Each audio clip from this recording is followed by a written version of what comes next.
The Full Melt Show is intended for a mature audience. It contains adult themes, adult content, and sometimes adult language. Listener discretion is advised. The Full Melt. You guys are a vape company. We are a vape company, and when we talk about a vape company, it's like e-liquids and vaporizers that are designed, for those types of liquids. However, we've been doing this for 5 years, and now we're moving along and looking very seriously into the cannabis industry. Mostly what we do is the manufacturing and distribution. We do have a retail shop here in Wicker Park. And as far as any of the vaporizers that we carry that are specific for dry herb or wax, those we wholesale, but we don't currently carry those in our retail store. Okay. Is there a reason for that? Well, we've been, wanting to keep it separate and sort of pure because the vape industry is a huge industry, right? Giant. And we've done super well with it. And at this point, we don't want to really conflate the two. I think these two industries, the vape industry and the cannabis industry, over time are moving closer and closer together. And at some point, it may not matter whatsoever. But I think keeping a little bit separate makes sense for at least right now. And at some point in the future, it may be all integrated. What's your name? What's your company? My name is Tim, and the company is Hot Vapes, and we're right by the Six Corners in Wicker Park, just up Milwaukee Avenue. My name is Derek Cross, and our company is Hemp Solutions. We're a raw hemp materials provider. We deal with our grassroots grow mats as one of our companies, Absolute Absorption, which is our equine bedding. Horse bedding, not betting. Right. So after you're done bedding, the horses go back to the stable and do their duty on our stuff. It's kind of like a horse toilet paper. It's absorbent. It's very absorbent, 2 to 4 times more absorbent, and it's a renewable, compostable material. Now, what about, I see insulation? We do have insulation, and our motto is from the farm and not the forest. Why would that be the motto? What's the benefit of that? Anything that trees can do, hemp can do better. So it's more sustainable. One crop can grow anywhere from 60 to 120 days. We say grow it, mow it, and regrow it. There's a mat here of both, looks like alfalfa sprouts and also broccoli sprouts. This is stuff that you can just pull out of the mat and eat? That's correct. You can just grab a handful and pull it right out. Have people been snacking here today? Oh, people have been snacking, as you can see. Hempcrete. Tell me about hempcrete. Hempcrete is a form of building. And adobe hemp, too. There is hemp adobe. Hemp Adobe Homes is a manufacturer out of Washington, D.C., and we're a raw materials provider, so we can feed the industry with the hurd to make. The main ingredient in the hempcrete process is the hemp hurd, lime, and water, and you can have a fireproof, mold-resistant, and extremely. It looks like it's very strong. It is strong and lightweight and uses less energy in the process as well. Rope. You've got insulation. Are the people at places like Home Depot, are those guys looking at you like, oh, wait a minute now, what do we got to deal with now? Well, we have had communications with other stores like Lowe's, and we're looking to get into a place called Callahan's in Texas that really wants this materials to come in because they see the sustainable, renewable products that can be manufactured, creating jobs and industry in the United States. So we're bringing back hemp, and one of our other mottos is in hemp we trust, because we know this, we can rely on this for food, fuel, and fiber, and medicine. Is this cost effective as a replacement for other products that do the same thing? As we all get on the hemp wagon, you're darn right. It will replace a lot of the industry. This hemp hurd can be processed into hemp pellets. We'll be manufacturing these that will take place of the wood chip pellets for your pellet stoves. So that's another fuel source from the hemp. Are you high? What are you talking about? This is the Full Melt. Give me a break. The Full Melt Show.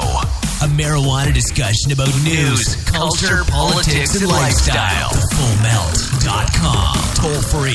844-420-TALK. 844-420-TALK. All right, testing, 1, 2, 3. Are we coming through? It sounds like we're coming through. We are live at the Canna Con convention at the Navy Pier in Chicago. There's people galore everywhere. I can tell you the Navy Pier seems to be one of the most visited places along the shoreline in Chicago, Illinois. Had a chance to walk up and down the Navy Pier. This event has been going on here since Thursday. We got plugged in. We've been talking to people all throughout the weekend, learning what people are learning out here at the convention.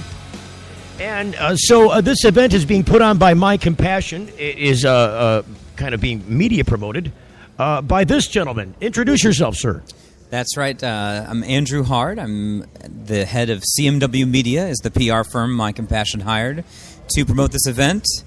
My business partner and I, Denise Maffey, are CMW Media. It's the leading PR firm for all cannabis industry businesses.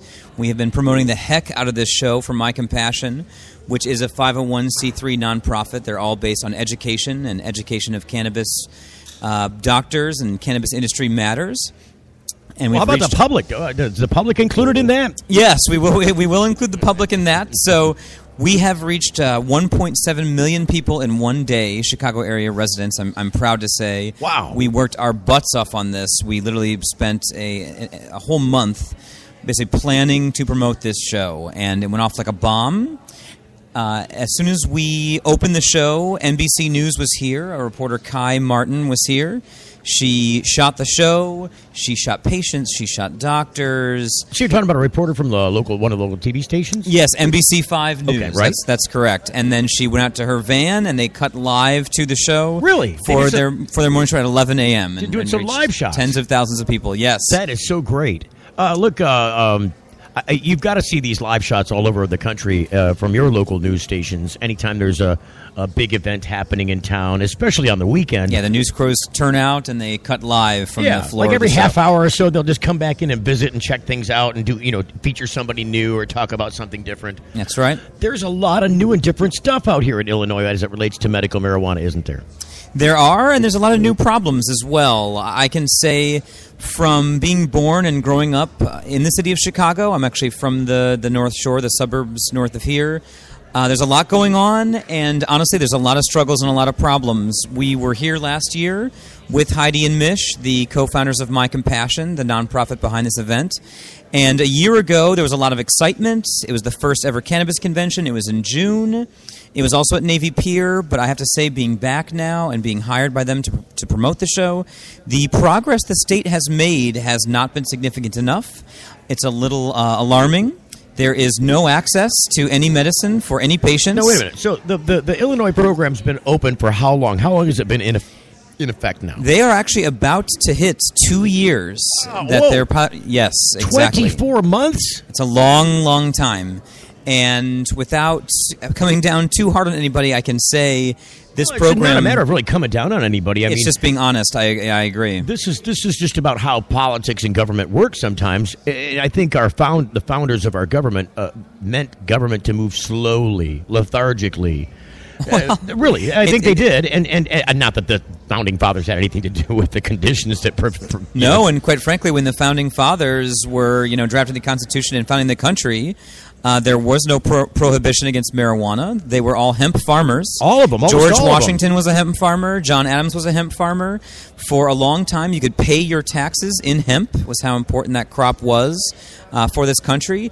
And if you were a farmer with a certain amount of land, it was against the law not to grow hemp. In fact, they would think we were completely insane to have these laws that we have now. Absolutely. Opponents would say that these same people own slaves. I'm just saying that's what they would say. Well, from a journalistic standpoint, try to make sure that all sides get heard. And that's, I think, the response that I've heard people say in previous days. When I would say something like that, they would say, "Oh, yeah, well, they also had slaves. Do you think that's a good idea too?" But it's not. But it also shows you the important part about the economic impact of hemp and cannabis on the country as it was being founded. Yes, of course. And just like this event is all about education.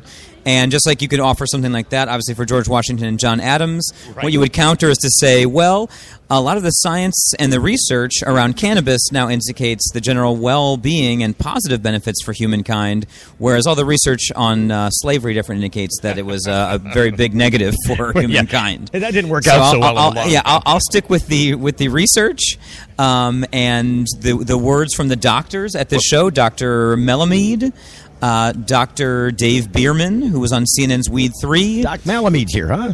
Yes, that's correct. That's awesome. I had a real trip meeting him. He was here in his crazy DNA strand I saw that. That was Malamede? I didn't know that. That was Dr. Malamede. I was talking to him outside, just yik-yakking, smoking a cigarette, and he's out there talking to me. Yes. I had no idea. I told him, I said, look, I love your DNA tie, and he just walked away. So he's a real character. So that was a real trip for me. I have read about Dr. Malamede. He's very well known. A lot of your listeners probably know his YouTube videos. He joked with me those videos are a way for him to have something to do while he is stoned. There you go, I guess. Meanwhile, don't make videos when I get high. There you go. Of course, don't let that discredit him in any way. He's a very brilliant doctor. He is a doctor. He knows all about the science behind the cannabinoids, behind THC, behind CBD, behind CBG, and he knows very well and has dedicated his life to web documenting in his YouTube series the cannabinoids and the positive things that they can do for humankind. And he's a very brilliant man, while he has a very big sense of humor as well. They named a big city bar after some cannabinoids. Yes, they named a big city bar after some cannabinoids. They're naming a lot. Do you know which one I'm talking about? CBGBs. CBGBs. I'm just kidding. I'm just kidding. They didn't name them CBGBs. Well, CBG or cannabigerol is the stem cell cannabinoid. They say it's the cannabinoid that all cannabinoids are derived from. And CBGBs is a very, very fun local Chicago bar as well. Oh, really? There's a Chicago CBGBs? Yeah. I thought there was. Wasn't there? There's one in New York, too. Yeah, they closed it, though, didn't they? Closed it? I think they closed it. They did close CBGBs, finally. So it was a sad The good thing is CBG is not going anywhere. No, so and probably neither is CBGBs in Chicago, I hope. Hey, there was two, now there's one. So we got a pair down here. Listen, when people hear about medical marijuana, the first thing that lights up in their head is these people smoking a doobie in the corner. I mean, that's just what I think that's what it is. The image that pops in their head. The stigma is the biggest aspect holding back the industry, and I both understand it, and it's very unfortunate because the research and information at people's fingertips is right there. Here's what I can say. I mentioned that I got my own job in PR for the cannabis industry, and my own father laughed and said, "Oh, you're going to go there. You're going to have a lot of sweet French benefits, my boy, working in that business." And of course, the first thing that hit me was the stigma. Even my own family kind of laughing at my new profession. And the truth is, I've never done anything with the potential to help more people in my whole life. Really, honestly, myself either. Except, the only exception to that maybe being the animal community. I'm a big advocate in the animal community. But as far as helping people, outright helping people goes, never have I had more opportunity to help individuals directly and also indirectly through knowledge and information, which is what a program like this does. Listen, we got more coming up after the commercial break. Lots more live from the PetPain.com mobile studios here at the Chicago Navy Pier. You're getting the full melt. Got something to hide? Canna Lock offers discreet and effective storage solutions that destroy odor, so nobody knows. Canna Lock is a patented charcoal-activated bag that discreetly stores your marijuana. Canna Lock is made from the same material as military chemical warfare suits. Get yours at cannalock.com. Visit cannalock.com to learn more about no-smell technology. Hey, it's Steve Green for the Sweet Leaf in Flint, because now getting safe access to medical cannabis patients in Flint, Michigan is never more welcoming. Presenting the Sweet Leaf, a brand new patient experience bringing 12 carefully selected caregivers housed in 9 separate offices to distinctly assist you with their knowledge and reputation for excellent patient care. Classes and training coming soon in the large community room. Check it out in person, 400 South Door Highway, or call 810-259-2571. The Sweet Leaf Center in Flint, 810-259-2571. Get growing with GrowMax. Indoor, outdoor, beginner, or a warehouse full of Gavitas, probiotic organics, or huge production with Max Power Monster Aeroponics systems. We can help you rock it. YouTube GrowMax with 2 X's. Customer service is why we're blowing up. And I'm Dave. My cell number is 906-221-2111. We also specialize in electrical and HVAC and new double-ended bulb technology. 906-221-2111. Get growing. GrowMax. Get the beach bong ready for sunshine and sandy beaches in Negril, Jamaica this November as the High Times Cannabis Cup moves from Amsterdam to the Caribbean. Your trip starts with the absolute best rates on airfare, hotel, events, and all your Cannabis Cup travel needs at travelcannabiscup.com. Come stay with us, relax in the sun, play in the sand, and smoke down with the cool people, man. Get to the High Times Jamaica Cannabis Cup. Best travel prices right now at travelcannabiscup.com. It's the Full Melt Radio Show. You're darn tootin' it is, and we're coming to you live from the Navy Pier in Chicago, where we've got everything medical marijuana related to explore. And when I talk about that, I'm not just talking about the stuff that you'd see at a head shop, or perhaps the things that you would see in a dispensary. I'm talking about industry and personnel that are leading the way here in Illinois in educating people about this topic, because if you don't have the education behind you and you don't have the system in place to give you safe access and understand how to navigate that system, right, you really don't have a pathway to safe access. And I think that's what they're trying to accomplish here with this My Compassion event at the Canna Convention here at the Navy Pier. So we're talking to some people here. I'm sorry, your name is EJ, right? Go ahead and introduce yourself, EJ. Howdy, Steve. My name is EJ Henricks. I'm one of the co-founders of a group called Cannabis Medical. Yeah. It's the developer of an app that's designed to actually allow users to journal their medical marijuana usage. Really? And it keeps their personal history. And it's all completely private and can even be anonymous. And what we do is we take that information and we organize it by the condition you're treating and how you're treating it. We actually have a physician who's one of our co-founders who then goes through how all the treatment regimens are, sees which ones are most effective, and then we actually send that information back to the community in the form of a chart showing you, how do people prefer to take it. So if you're trying to... So now, is this, I guess correct me if I'm wrong, so this is a mobile app that is something where you enter regular data in about your cannabis use, your medical cannabis use, and how it interacts with your condition? Yes, it is. Okay. And then is the app then extrapolating information from lots of people and giving you and outputting some data set that has meaning? That's exactly right. So what we do is we take all of that information. We then put you with similarly positioned patients, so patients treating the same condition, and we discover what is, we actually are able to sort through what the community already knows latently about how to treat their diagnoses to get the best results. EJ, I think that's a brilliant idea. You know why? Because you've got all this various and sundry information about, certain varieties and strains and how they affect certain conditions. And, then you've got this kind of veiled number of medical patients. You don't know how many in this category, how many in that category. I'm sure the state knows, and I'm sure they can extrapolate some of that data through the applications that they are submitted, assuming that they have a system that can sort through that data. And then, so you've got this outside shell of things, but your app is what it's doing is it's actually taking real information about real people with real conditions in real usage situations and providing you with a kind of a palette of information that previously wasn't available, because this is practical, this is actual rather than some overview, statistical number projected, or it's what's actually going on. Exactly right. It's not, a controlled environment or a small study group that you'll see in an academic paper. It's actual users who are using this information, and what we're doing is we have so many experienced users who are able to effectively dose with medical marijuana, but there are also lots of users who could benefit from it who don't know how.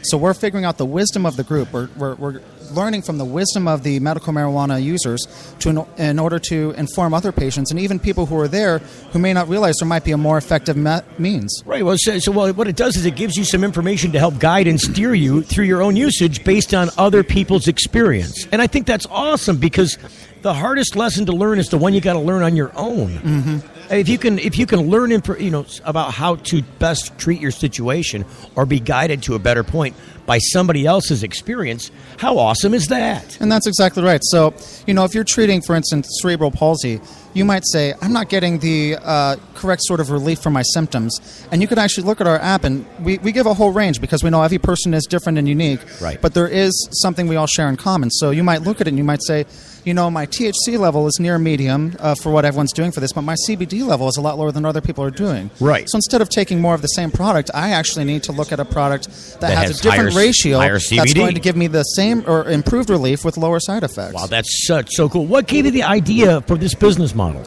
Sure. So our chief medical officer and co-founder, Andrew Greenspan, is an oncologist in Indiana. Okay. And he's always regretted that in that state there is no medical marijuana use at all because as an oncologist, he deals with lots of cancer patients. Right. And he has to deal with their, chemo, nausea, and cachexia, and their inability to eat and keep weight on. And the wasting exactly. syndrome. And one of the problems is it's like you have an FDA-approved drug called Marinol, and it's not the same. It doesn't work as effectively.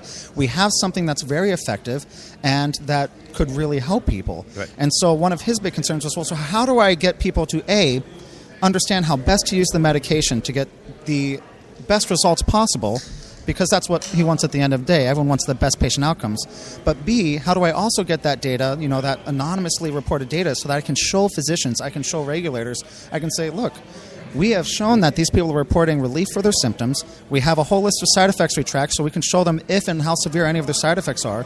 And you compare that to any other medication. So, there's also a sort of public policy aspect for us as well. Have you looked into perhaps, people are going to hate me for making this suggestion. They're going to hate me for even bringing this up. So plug your ears if you don't like this idea, but I've got to ask the question. So, because that's what we do, ask the hard questions, right? Have you ever thought about the idea that maybe some doctors... Boy, I'm running on some cords here. Sorry about that. Some doctors might adopt a mandate policy where they want to adapt technology like you have in order to help guide their practice. And I think this is a good idea because this gives the doctor some practical information from which to guide the patients under his care. And then also he's got reportable data that he can give to other people who want to know how you're applying this in this situation. In Michigan, I'll just give you an example. Sure. We had a lot of problems with doctors like, my employer won't let me do this. They're going to fire me if they find this in your patient file. I can't do it. I'd love to. I think it's going to help you, but not at the risk of my job. I have a practice and other conditions that I treat. I don't want to put those people at risk. It's a legitimate complaint. I think you're having some of that same thing happen here in Illinois. What ended up happening in Michigan was there were people who would be specializing in just medical marijuana certifications, which every medical practice does, the specialization. So this would be no different from any other practice in medicine. But in doing so, the courts would view this as, you're just paying him for a signature. It's like a tit-for-tat swap situation. It's not really a bona fide doctor recommendation. Come on. You just went and he signed your paperwork and then you went and got... Have you ever seen this doctor? Have you seen him since? Are you going up for follow-up care? Which is what you would do with prescriptions for other situations. If you're getting an antibiotic from your doctor for an infection you've got, he's going to want to follow up to make sure that antibiotic is doing the right thing. And if it's not, address it before it becomes a bigger problem. This is the same kind of thing that they're going to want to do with cannabis and should be doing with cannabis, because if you're using cannabis to affect your condition and you're off target because you're using the wrong thing, then you've got to redirect them back to a better place. This would give them that data as a hard, actual thing to work with to help guide those patients in that places. And wouldn't it be awesome if doctors would adopt a sort of a principle to say, I need you to download this technology and use it so that we can help track and guide your care. What do you think about that? Well, you brought up a number of points there, so I'll just try to tackle them one-on-one. Sure. First off, about it being a phenomenal tool for physicians and patients, I think that's entirely right. One of the aspects of the application I haven't talked about yet is that it actually lets you export your journal. You can take all the entries that you put in our app when you're tracking your medication, including your side effects and symptoms from the day you had it, and you can actually send it as an Excel sheet to your physician through email. So the next time you see him and do follow-up care, which, by the way, I think all physicians who are recommending cannabis should do follow-up just to see how it's working and to ensure that their patients are having effective relief, so that you can actually go in and say, I actually have a day-by-day guide on exactly how it was working, what I was feeling that day. I don't have to try to remember what I did last week because I wrote it down. Here's the proof. But on the other hand, as far as it being mandatory, we would like to be able to give, access to that data to physicians from a nationwide point. So I don't really feel that it's necessarily mandate's a tough word. Sure. It's a tough word to swallow. I think they can recommend it, and I think it's great for patients. I'm just saying, if I was a doctor and I had your care in my consideration, that I had to go to bed tonight with a conscience that was, not heavy at heart with the idea that, I recommended that guy some marijuana. Other stuff wasn't working for him, so it was a good recommendation, but I don't really trust that what he might do on his own is going to help necessarily him unless he has a very specific guide. So I would want to make sure that my patients had a way to follow up and check in with me by recording this data, and I could look up, would a doctor be able to maybe examine this information, the data that they're inputting to that daily journal? So the data that they're inputting could be examined, but the patient has to submit it. Sure. We do not transfer anyone's user data to correct. any other party. But we make it very easy. You can actually just hit one button in our app, and it'll actually pull it up and attach it to an email. You just type in your physician's email address. So you call up your doctor, and the doctor's, you're just doing a phone follow-up, and he's like, hey, send me your data, click, click, click. And he can get it right there and go over it with you immediately. Exactly. Does the data you're collecting include things like sativa or indica? Does it include things like, if people had the cannabis tested, which most places are now? Sure. Does it include the information? Is there a place for the patient to enter that data? So the data we collect for the medical compounds is just for THC and CBD right now, because those are the most tested. We had considered doing individual strains. We ran into two issues. One is there's obviously a plethora of those products, but even within individual strains, you'll sometimes see different expression levels because as they grow them differently, depending on the humidity and the light and this, that, and the other, you might get higher expression or lower expression of THC and CBD. Certainly. And the problem you'll run in with that is that, with medication, we've standardized it in most Western medication. All your pills have the same active ingredient. Right. If your cannabinoid therapy is changing in its active ingredients, you don't get the same reproducible effects. And you really need it to work the same every time, because that's going to mean you are confident that you're going to get the same sort of relief, and you're confident about what the other effects of the medication are going to be on your body. Right. And that's what we really want from people. Now, as we get more knowledge in how cannabis works, as we start testing for different learning cannabinoids, about the endocannabinoid system specifically. We would love to start tracking more of that data, because we really do feel that the synergistic effects of multiple cannabinoids seem to work better than any individual compound. Look, I look at this like as a tool. It's a tool like any other. And, a house cannot be built with a hammer alone. It takes a lot of other tools.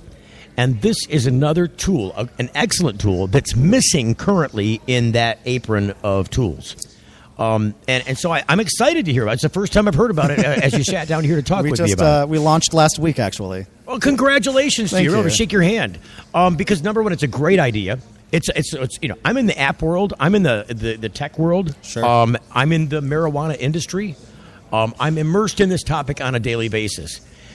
Hadn't even given that idea a consideration. And so kudos to you for thinking of it. Kudos to you in a second way for putting it into a practical application that you've managed to launch. So where do you go from here? Well, so right now what we really need is we want lots of patients who have experience using medical marijuana to sign up. We're actually we're doing a drawing where we have 4 $20 gift cards that we give away every week as a thank you to patients who take the time to journal and let us learn from their experience. Because what we'd like to do is we'd like to have enough patients in every single condition that we have the best information on how any given condition and vehicle treatment works.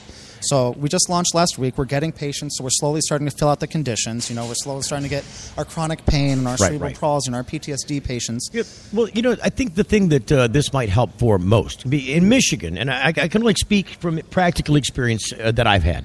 Sure. I can anecdotally tell you about other people's experiences as they told me, but it's third party, it's third horse, and it has no real meaning. It has no real value. It's just a story. But when Michigan... again, one of the things that people had a problem with was this bona fide doctor-patient relationship thing. And then, you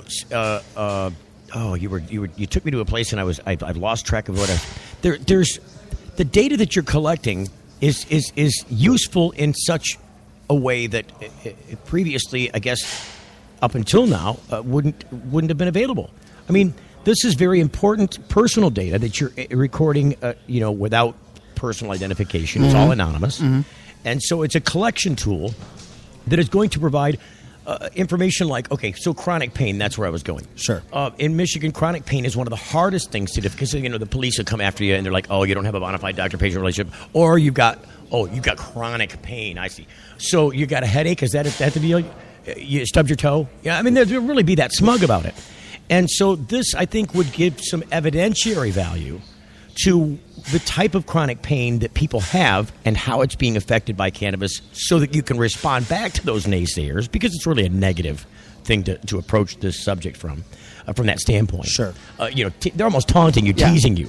They're making fun of you. Which, you'll note, law enforcement doesn't do with any other medication, any other ailments. Correct. I mean, they're not picking on you. Oh, you don't have the Vicodin. You've got the Norco, right? You got the Norco, the baby Vicodin. I mean, they don't do this stuff. No, they would never question anyone else's medical history except in this instance. Exactly. Because they think it's a lot of hoo-ha.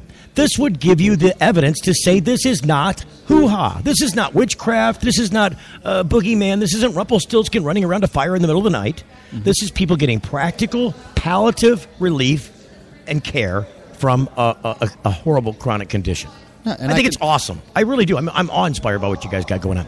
So, from a business standpoint, I mean, Sure. This is free to download and use? Yeah, it's free for users. Okay. We support our database and our hosting needs via advertising for the cannabis industry. Okay, so you've got an ad that runs on it. Yeah, so that's not up and running yet, but that will be how it's done. That's the business model. I mean, Sure. That's where you're going to get your money from. And then also we offer an ability to use this information for specific dispensaries if they want to work with us. So like an in-app purchase kind of thing. Well, not necessarily an app purchase, but we'd actually we use it as a base platform for them to track their own products. So instead of just saying, how is this lozenge that's 15 milligrams THC and 5 milligrams CBD working, we can actually track your particular product and see how your patients are experiencing it and how they're using it. So does this have application for, say, I don't know, some place when you just have a new discovery? Hey, there's this new strain and it's really awesome. It works perfect for this condition. You might be the only one that has that strain. It might be kept closely guarded. Hey, I'm the guy that you got to come to if you want to get that. This would play in that favor, wouldn't it? Because they would tell people who's got it, where you can get it, and then how it's working for the people that are using it for that purpose. That's exactly right, and you'll know exactly how that strain's working. So you'll know, if people have dizziness or something after using it because it has a high THC level, you'll be able to know that people who are easy to get dizzy may not be perfect for it. But if you know that it also works really well for one condition, you can sell it on that people, and you can say not only does it work well for that one condition, but I can actually prove it works well for that one condition. I have people who have, not just individual anecdotes, but a whole collection of testimony that I've compiled into a numerical data set that I can show this is how it works. This is where they're reporting the best effects. Before we get into the commercial break, which is rolling up right now, I wanted to ask you if people want to download that app, because I'm going to do it. Sure. If you wanted to download that app, where you got to go? So it's in the Play Store and the App Store, so for both Android and Apple. And you just search for Canna Best, one word, and you can download it for free right now. That is so awesome. EJ, thank you for coming on the program today. Good luck to you in the future. Build us some data sets so we can fight back and stick up for the people who need to use cannabis for medical purposes. Thank you, Stand Steve. by. We got more coming up from the Navy Pier. Getting the full melt. Get growing with GrowMax. Indoor, outdoor, beginner, or a warehouse full of Gavitas. Probiotic organics, or huge production with max power monster aeroponics systems. We can help you rock it. YouTube GrowMax with 2 X's. Customer service is why we're blowing up. And I'm Dave. My cell number is 906-221-2111. We also specialize in electrical and HVAC and new double-ended bulb technology. 906-221-2111. Get growing. GrowMax. If you're like us, your pets aren't just animals. They're members of your family. Pet Pain CBD hemp oil drops are great for aging as well as active dogs and cats. Some people are apprehensive about hemp treatments for pets. They ask us, what are you smoking? Absolutely nothing, and neither will your pet. Like other hemp-based products for humans, the allure is all of the benefits of cannabis without any of the high. The CBD oil has shown to rejuvenate the bones, joints, brain, stomach, eyes, and heart. And the drops contain absolutely no corn, wheat, soy, artificial colors and flavors, or preservatives. Pick some up today. Visit petpain.com or ask for Pet Pain at your local pet store. Petpain.com. CBD relief for your pet. You know, it's not easy out there, but it can be easier. And when it comes to medical marijuana in Michigan and chronic pain management, Dr. Bob Townsend, renowned for his patient advocacy and deep understanding of how patients and medical marijuana certifications fit together, makes it his hallmark to educate and provide the best holistic treatment for your condition. His knowledgeable staff makes you feel warm and welcome, and Dr. Bob makes you feel well. With locations across the state in Cadillac and Gaylord, Kalamazoo, Marquette, Mount Pleasant, Muskegon, Saginaw, Traverse City, you can't beat the convenience and feeling you get knowing you have someone on your side that cares. Denali Healthcare is on the web at denalihealthcaremi.com. Get answers to your holistic health questions or schedule an appointment now by calling 989-339-4464. Chronic pain management and holistic health answers is what they do. It's all they do. DenaliHealthcareMI.com. Get your certification and peace of mind now by making an appointment with Dr. Bob Townsend at 989-339-4464. Get the beach bong ready for sunshine and sandy beaches in McGrill, Jamaica this November as the High Times Cannabis Cup moves from Amsterdam to the Caribbean. Your trip starts with the absolute best rates on airfare, hotel, events, and all your Cannabis Cup travel needs at travelcannabiscup.com. Come stay with us, relax in the sun, play in the sand, and smoke down with the cool people, man. Get to the High Times Jamaica Cannabis Cup. Best travel prices right now at travelcannabiscup.com. It's the Full Melt Radio Show.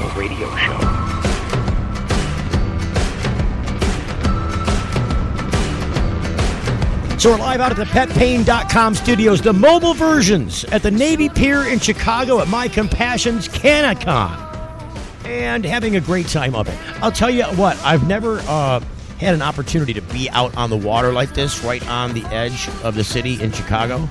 And just as much as I'm awe-inspired by our last guest, I'm awe-inspired by the beauty out here. I really had no idea, because, you know, I'm from suburban Detroit, and they have some water fun activities, you know, on the St. Clair River and along there near the lakes, but nothing like there is on this scale. I mean, at one point in time, they had the Boblo boat, the Boblo Island, and, you know, the Fago commercial used to be on the Boblo boat, you know, the old guy with the big fat mustache and the white, you know, if you've ever seen that stuff from the 70s, that was on the Boblo boat. A lot of that was on the Boblo boat. But, you know, that's just one boat. I think it's defunct now. I'm pretty sure it's defunct. It's a museum or something. I don't know what they got going on with that now. The Boblo, I'll figure out what that is now. But they've got just watercraft after watercraft. But I'm talking about 2-3 times the size of the Boblo boat. And upscale with technology and all the clocks, bells, gongs, and whistles. It's really a great time. If you've never been to the shoreline in Chicago, come to the Navy Pier. What a great city. So we're talking about medical marijuana at the convention here and all of the aspects of it, how that fits together with the people in the state of Illinois who are really working hard to implement a program that is needed by so many people in a desperate way. I mean, we're talking about people who have chronic situations who are not finding any care that is working for them in a standard way. And this is important to them. If it's not important to you, I can guarantee you, if you had one of these conditions, it would be important to you, because the answers that most people get when they go to a doctor for a situation don't always exist for these people. And so when you end up leaning into other places like medical cannabis for an answer that works for you and you find it, you've got to have a program in place to keep you out of the ire of the police. You don't want to be ruffling those feathers. And I think also it's about spreading the message to those people that have that negative view, because it's really a prohibitionist view that's been kind of, I don't know, baked on for those people. No pun intended. You know, it's really been hardened on their it's hard to dispel because it's been so prevalent for so long. So now that we're in a place in Illinois where they've realized that the hard work has been done about educating people, it's not over with. You've got some passage on this. It's slow to move. It's 2 years in. What do people do when they have a chronic medical condition and have no safe access 2 years into a medical marijuana program, it would be driving me nuts. So we have an epilepsy patient. Introduce yourself, young lady. My name is Kimberly Cole. Kimberly. Yes. Now, are you a resident of the state of Illinois? I actually am a resident in Michigan. You are a Michigan resident. So you're bringing some, like we are. You're bringing some Michigan knowledge here to Illinois to help kind of display the information that needs to be absorbed by people. Have you been successful in that? Yes, I believe so. I've spoken with a lot of individuals here that are attending the conference and media, which is helpful. Just raising awareness and letting people know, sharing my story, letting people know there's hope and awareness about cannabis. Now, what do people when they meet you? What do they have to say? Because you're talking about your condition, correct? Right? And you're talking about how cannabis affects your condition and why it's important to you. Mm-hmm. What do they have to say about all that? It seems the response is just amazing. I mean, they're really amazed, even though we hear these stories on the news or on CNN. So they're very happy to meet someone face to face and hear the story. Are they amazed or are they in disbelief? There's a difference, I guess, because I could be amazed and also disbelieve you. Well, that's great. It's awesome. Right, yeah, but I don't believe a word you're saying. I think the people here this weekend are truly amazed, sincerely amazed, because some of the comments I've had is, this is so nice to meet someone and hear your story, instead of thinking, we saw that on CNN, or we heard about someone who just truly hearing a story. Share with us your story. So just briefly. My brief story is I was born with epilepsy, and I'm a patient at Henry Ford Hospital in Detroit and also at Mayo Clinic in Rochester. I have been struggling really to manage seizures for a lifetime, and 2 years ago my neurologist suggested that I try cannabis. Now, this situation was not something that was working for you in a standard way. Normal medications for your seizures were not affecting you in a way that you would anticipate or hope for. No, I would still have breakthrough seizures. We did multiple combinations of medications over the years. Now, what kind of medications were those? I've been on Tegretol, Depakote, Keppra. Don't tell me the brand name. Anti-seizure meds. Yeah, but I mean, are these narcotic medications? Are these some for pain would be narcotics? I from seizures have broken my back. I fell down 2 flights of stairs, so a lot of nerve damage and pain. So I had neuropathy. So then they want to do injections for pain. They want to give narcotics. It's not so much about the pain. So is there pain associated with the seizures when they happen? Okay, so it's muscle spasm pain and stuff. Right. So the same thing that somebody with, say, some paralysis would go through, where they have these spastic situations, or MS patients, correct, or people with fibromyalgia. They have this I do have that, muscle spasticity, which is when you can't stop it, is aggravating, and also what was the aggravating is what I got out of it. It's almost intolerable, isn't it? It is, because it's something you. Would you liken it to, say, having a muscle cramp? Oh, it's severe. It's worse than a cramp. Severe. So if I get a cramp in my foot or in my back or any place where it happens, like it's excruciating to me. It's like I cannot defocus from that cramp until I found a way to get rid of it. Right. Which isn't an easy thing to do. No. In an epilepsy situation, that kind of muscle cramping is due to messages being sent from the brain. Yes? Right. Am I correct? Yeah, it's like a misfire. At the same time. It's like opening and closing at the same time. You can't do it, and you end up with this pain as a result. Right. And then you're unaware, really. You don't remember, but it's the after effects. Right. So now these medications that the doctors were giving to you to help you with this, was this something that was it affecting your life in a negative way outside of the fact that it wasn't helping? Well, yes. I mean, it was very challenging. I was sick all of the time, even just physically sick, because a year ago I was on 11 different medications. Oh, good Lord. So multiple times a day, handfuls. You get a stomach full of pharmacy. You're very sick. Right. It's just going to make you sick no matter what and you do. You still have pain, and you're just very sick, so it was very hard. It's worse to, at least before you were just had an issue and a problem that was not very tolerable, but now you're sick on top of it. Right. It's challenging. Very challenging. That's a rock and a hard spot, isn't it? Now, when marijuana came, how did you get introduced to marijuana, and how did you find that this was actually? Did you think that marijuana would be an option for you, that it would work? No, because I was told for years to stay away from marijuana, that it could be fatal to me. Fatal. Fatal. to you because of your condition? To me because of the epilepsy. Really? Yes. So I never had even tried it. Oh, liar, pants on fire. Oh, whoever told that stinker? Oh, that is just outrageously. That makes me angry that somebody would say that to you. Physicians, yes. And they're saying this with no actual proof that that's what's going on. Mm-hmm. So, marijuana came to you again. Now, how? I interrupted you. No, that's fine. My neurologist, he suggested this is what would be good for me to try. So that was 2 years ago. And I spent probably 9 months just researching it myself because it was such a shift of thinking from what I was told my whole life. You're like, wait a minute. These guys said it could kill me, and you're saying... So this is the next step. It took a leap of faith to say to believe or to want to try. It did, and then so I spent 9 months researching everything I could. Then another 4 months of just trying like baby dosages, becoming comfortable with it. Right. Continuing to research, and then I went ahead in full force. So this was like somebody who's maybe afraid of the water because they're worried about drowning. Right. You tiptoe up to it. You put your toe in a little bit. Okay, that's not so bad. Maybe I'll try it at the tip of my foot, and then eventually the ankle, and then pretty soon you're in. Right. You're up to your neck. It's a real fear, right? But after you get used to it, boy, that water is comfortable, isn't it? At first, it's like, this is. I don't know how this is. There's a shark in here or something. And then all of a sudden hey, look, I'm swimming. Right. And you're feeling good about life. It's amazing.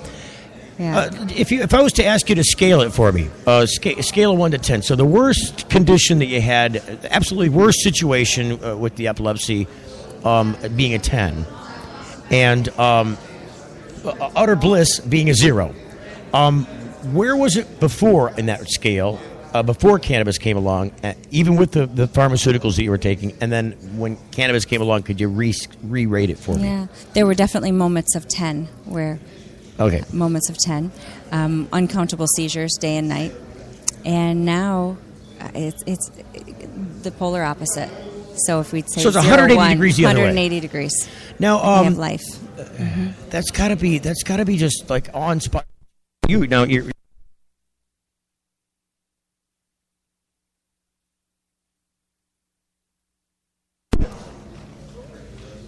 all right. Sorry, we lost some power here. You got to be a little more careful there, Robert. He's our tech support guy. He's selling T-shirts over here, and the rustling. He powered off the mics. Be careful. Okay, so boy, we're coming up to the break now. You say after the marijuana, the rating was. Yes, I mean I would say 0, 1. It's a polar opposite. So completely opposite. You're not having any seizures anymore. No, and I'm not on any anti-seizure meds. So you're off the pharmaceuticals. Correct. Now with the cannabis use. Did you find something that worked really well for you? I'm using primarily Canna 4. Catatonic number 4. I grow Cat 4. I am a Cat 4 grower. I love it. In fact, I just took some clones for a patient the other day. I'm hoping that they're home rooting happily right now. Nice. Thank you so much for coming on and sharing your story. And good luck to you. Please spread your word to as many people as that can hear it, because the more people hear it and the more people that get that direct experience from you, the better off the future patients will have in overcoming this as an issue for them. Back from the Canna Con, coming up next after the break. You're getting the full melt. Got something to hide? Canna offers discreet and effective storage solutions that destroy odor, so nobody knows. Canna is a patented charcoal-activated bag that discreetly stores your marijuana. Canna is made from the same material as military chemical warfare suits. Get yours at cannalock.com. Visit cannalock.com to learn more about no-smell technology. Imagine a world where patients can use marijuana like any other medicine. The Marijuana Patients Organization challenges the status quo by helping our neighbors to enjoy a better quality of life. Visit the MPO at marijuanapatients.org and enjoy informative articles, engaging debates, and information about treatments, doctors, and dispensaries in your area. Over 50,000 people have registered at marijuanapatients.org since 2010. Join us at the Marijuana Patients Organization today, marijuanapatients.org. Hey, it's Steve Green for the Sweet Leaf in Flint, because now getting safe access to medical cannabis patients in Flint, Michigan is never more welcoming. Presenting the Sweet Leaf, a brand new patient experience bringing 12 carefully selected caregivers housed in 9 separate offices to distinctly assist you with their knowledge and reputation for excellent patient care. Classes and training coming soon in the large community room. Check it out in person, 400 South Door Highway, or call 810-259-2571. The Sweet Leaf Center in Flint, 810-259-2571. If you're like us, your pets aren't just animals. They're members of your family. Pet Pain CBD hemp oil drops are great for aging as well as active dogs and cats. Some people are apprehensive about hemp treatments for pets. They ask us, what are you smoking? Absolutely nothing, and neither will your pet. Like other hemp-based products for humans, the allure is all of the benefits of cannabis without any of the high. The CBD oil has shown to rejuvenate the bones, joints, brain, stomach, eyes, and heart. And the drops contain absolutely no corn, wheat, soy, artificial colors and flavors, or preservatives. Pick some up today. Visit petpain.com or ask for Pet Pain at your local pet store. Petpain.com. CBD relief for your pet. My Compassion's Cannabis Conference and Exposition will be held July 23rd to 25th. The nation's premier cannabis health and wellness event will feature stimulating and comprehensive presentations that are up to the minute on cannabis science, human health, legislation, and business growth, all designed to attract the largest gathering of patients, healthcare professionals, lawyers, and service providers found anywhere. Specialists from around the country will give live presentations on cannabis. For tickets and information, visit mycompassioncannacon.com. It's the Full Melt radio show. So we're live at the Navy Pier in Chicago, Illinois at the petpain.com mobile studios. If you get a chance to go to petpain.com, check them out. They have some awesome CBD products for your pets. It's not just people that are affected by cannabis, especially in a medical way. Pets are as well. Watch out for the dogies. A lot of dogies ended up with a little... achy stomach because they got into somebody's stash or ate some of the edibles. A lot of guys taking their dog to the vet because, my dog, I think he's OD'd on the brownies. You got to watch out for that one, don't you?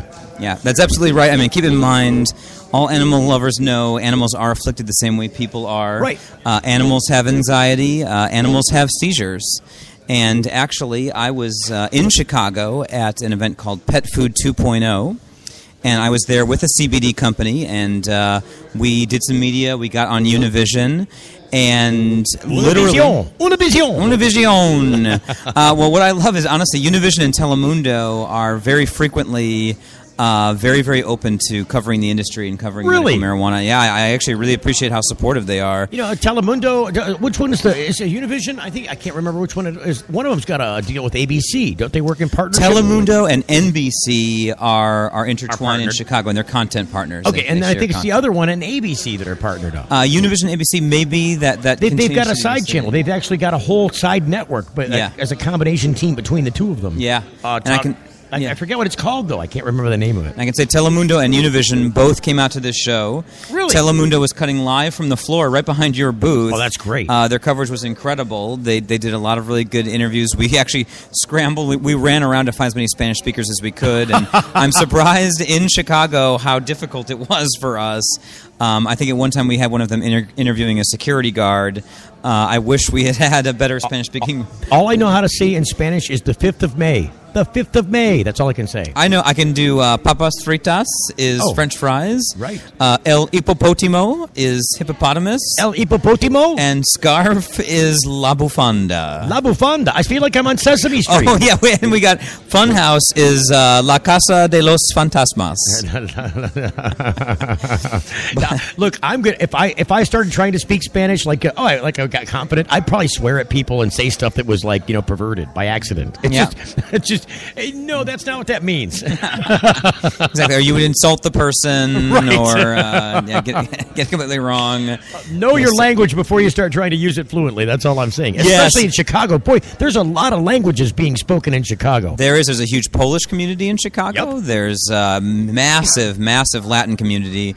I mean, literally the Latin community has grown so much that if you can get on Telemundo or Univision, it could even be a better hit than getting on ABC News or getting on Fox. It's funny because every time we talk about there's an old Johnny Carson bit. You remember Johnny Carson? I remember Johnny Carson. That's reaching back in the day. It is back in the day now, crazily He used to enough. have on Buddy Hackett. Do you know who Buddy Hackett is? I know who Buddy Hackett, very famous comedian. Yes. I do. Now, Buddy Hackett used to tell this thing about how he would go to the Philippines or they would hang out in New Yorkers. There's a lot of Filipinos in New York, and so he would talk about his Filipino friends because they get their P's and their F's mixed up. And then he was on Johnny Carson in the mid '70s talking about how the guy was telling him about how he got a pucking farking ticket.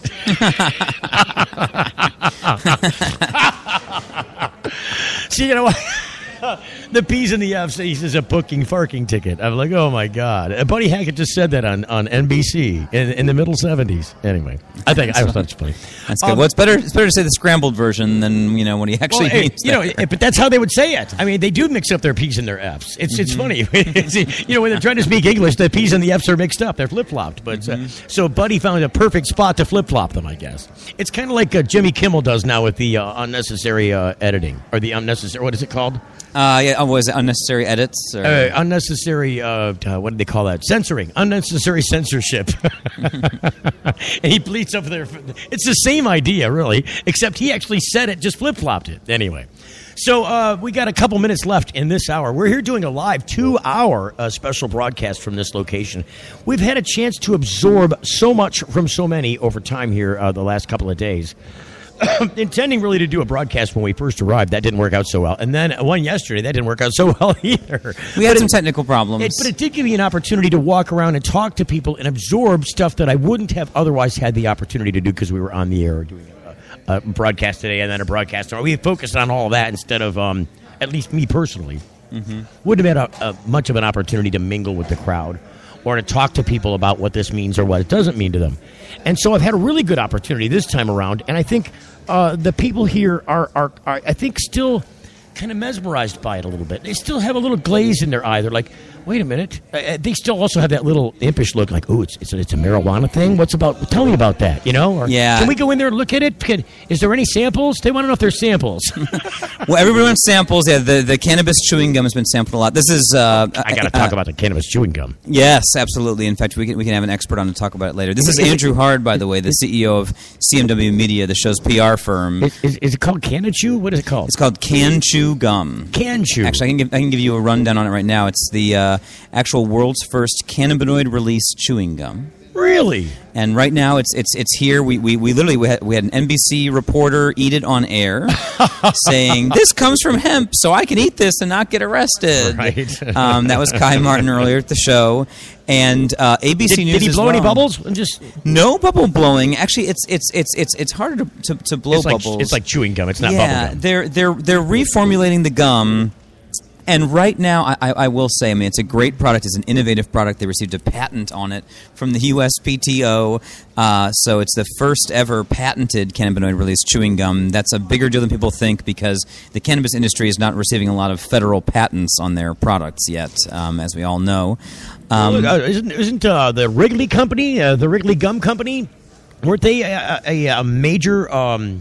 old school, old world, large magnate here in Chicago? There's the Wrigley Building, isn't there? Yes, they are. That family is, a long-time big industrial magnate. That's exactly right. I'd be pulling on their skirt tails, is what I'm telling you. Sure. Well, maybe Axum will promote them, approach them to literally buy their product or buy the patent rights. Is what they'll do, or to license it. I'm sure they'd love to have that happen. So we're calling you, Wrigley family. Please look us up. We'll connect you to Axum to possibly purchase the patent to Can Chew Gum. That's where this is going. Look, the gum would just get sold a lot more. I'm just telling you. And look, these guys got a great idea because they're selling something that is already legal. Yes, that's correct. It's a hemp CBD gum. Now, that whole hemp slash CBD story, as it relates to its legality, is a bit of a sticky wicket, isn't it? I mean, didn't it start out? If you went and asked somebody in the DEA if cannabidiol, CBD, is legal or not, they would generally tell you that it is against federal law. It's a Schedule I controlled substance according to the Controlled Substances Act. Yes, and in fact, I've been on the radio talking about that. An Alaska DEA agent told a news outlet that. And what I always point them to is there is a Ninth Circuit Court ruling. It's called HIA versus DEA, and it came out. It was a ruling. It was a 2003 2004 court ruling, and it's HIA, which is the Hemp Industries Association, versus the DEA, who were wrong on this topic before, and have been wrong about it since. That's for sure. And back then, that was the DEA started raiding retail store shelves for hemp products. Whoa. And the Hemp Industries Association sued them and said these are non-psychoactive products. These products are legal to import and sell. Hemp is not legal to grow here in the U.S. That's changing right now. It's in the process. But it's been legal to import and sell from Europe in all 50 states. Well, this is a great argument for taking hemp out of the controlled substances. Well, and all your listeners should look up HIA versus DEA. Just Google search that, and they will see the hemp industry has beaten the DEA on this front before, and they'll beat them again. Oh, man. So we're at the end of our first hour. I'm just telling you.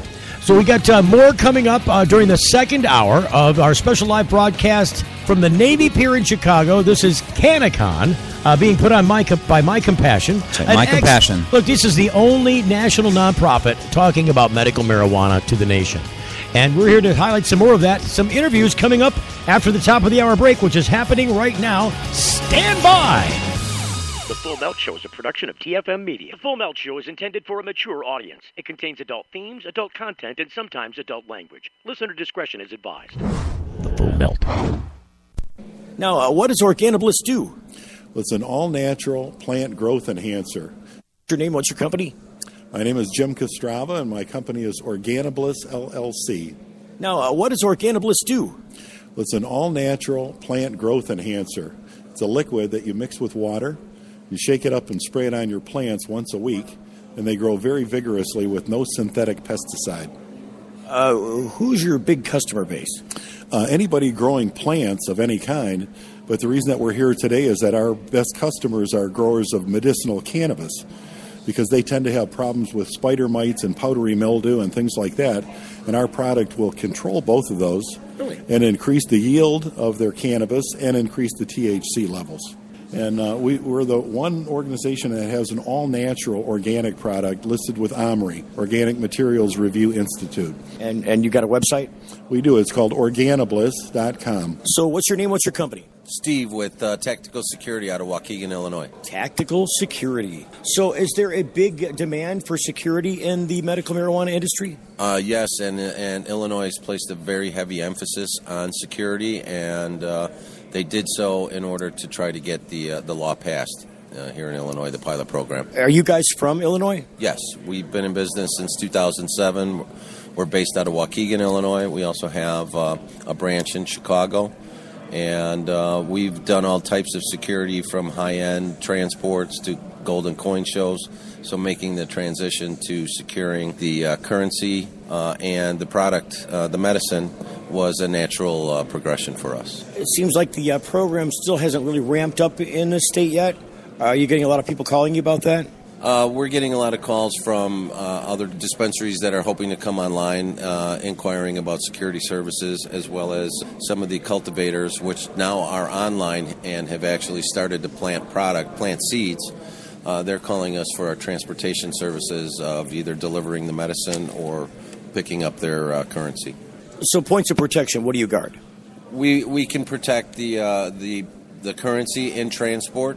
We can also protect the medicine in transport, and we can protect the facilities, both the dispensaries and the cultivation centers. Awesome. Do you guys have a website? We do. It's tacticalsecure.com. My name is Julie Mester, and our company is Accurate Biometrics. We provide fingerprinting services for the background checks that are required for licensing within the state of Illinois for patients, caregivers, dispensaries, and the cultivation centers.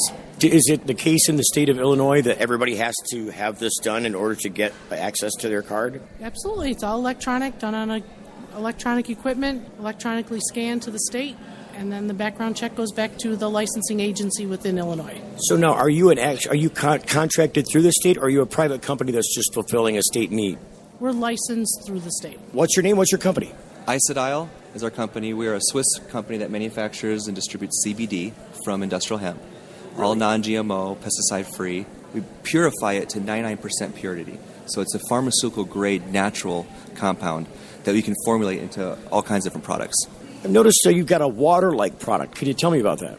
Yeah, this is the most revolutionary water product on the market. It's the first of its kind. We take CBD, which the size of a CBD molecule is 10 million nanometers. And when you ingest that, and you only get about 7 to 9 sometimes % of the CBD into your cells. And it's the same for vitamin C and most of the other vitamins. Most of it gets wasted. Right. Well, if the nanometer, the size of the actual molecule, is brought down under 100 nanometers, from 10 million to under 100, it can pass through the blood-brain barrier and go directly into your cells. And it doesn't go into the stomach. And so instead of only getting 7% to 9%, you get 100%. Well, is there a website that people can find you at? Yes, you can find the water at cbdnaturals.com. Are you high? What are you talking about? This is the Full Melt. The Full Melt Show. A marijuana discussion about news, culture, politics, and lifestyle. TheFullMelt.com. Toll free. 844-420-TALK. 844-420-TALK.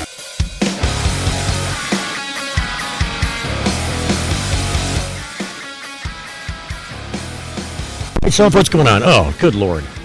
There's something going on with the... Gotta be careful with this power cord here. It's turning us on and off. I don't know what's going on. Something's funky. So we're back for hour 2 from the Canna Con convention. It's a double redundant, isn't it, to say Canna Con convention? I'm just saying. There's a microphone switch right there. We've got Doc Rob with me. Doc Rob, introduce yourself to our audience, please. Okay, no doubt. It's Doc Rob, Dr. Rob Streisfeld. I'm a naturopathic medical doctor, natural gourmet chef. I've been working natural products for over a decade. I'm also medical director of 4 dispensaries in Arizona. I'm on the medical advisory board of My Compassion, this great organization, this nonprofit that's put on this 3-day event here in Chicago at Navy Pier, the Chicago Cannabis Conference. And we've had a whole bunch of great doctors and lawyers and patients and all sorts sharing information on cannabis, medical marijuana, hemp, and the likes. And as an MC, I've been talking for 3 days, but I'm happy to wrap it up talking to you today. I was going to say, you sound a little hoarse there, Doc. It's what I do. I talk a little bit more, but I enjoy doing it, and especially when it's good information, and especially on cannabis. Look, you've been using your voice. I've been using my legs. I'm beat after this event. I'm telling you, I don't think I've walked this much. If you took all the times I walked across the bridge at Mackinac and tied them together, I still think I outdid it.